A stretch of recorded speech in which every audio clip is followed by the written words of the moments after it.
Hi, thank you. What a very documentarian you are with all the topics that you address, but there's a through line there. You create this emotional empathy, and your newest films about Celine Dion, I think, continues that through line. Tell me about taking on this topic and drawing attention to this unusual syndrome called stiff person syndrome, which few people really knew anything about. Why tell her story? Well, Celine was wanting to find a way to tell the world that she had not been truthful about her health condition for the last 17 years. So Celine really had to be willing, and I think she was, to finally come out and talk about this. When we started filming, her illness did not have a name yet. Doctors thought it might be one thing or another thing. So she was really struggling with that. And I think when she finally got the diagnosis, it was as upsetting as it was. I think it was it was important for her to put a name to it. And so I really approached this no differently than my other films, which are basically all character studies. I'm really interested in the human senses. And I think in her case, she has been having this flurry of symptoms that have been growing for years. And I mean, it's really remarkable that she was able to continue her career performing in the way she performs as long as she did. Absolutely.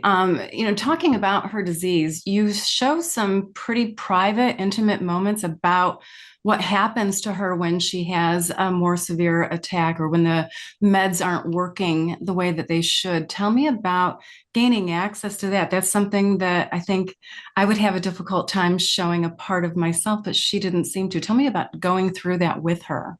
Hmm. Well, my way of filming with Celine is that I would just turn on the camera pretty much from the moment we were in the same room together, and it would just stay on for the day. And we would follow her from room to room. We would follow her throughout the course of the day, no matter what happened.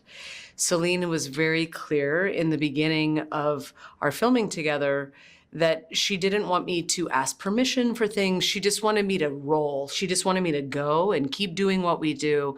And if she wanted to stop us, she would. She never actually did stop us. In the case of when she would have physical discomfort, she did not ever ask us to stop filming at those points either. The episode that you're talking about, it happened very quickly over the course of 30 seconds. I mean, it just started to reveal itself.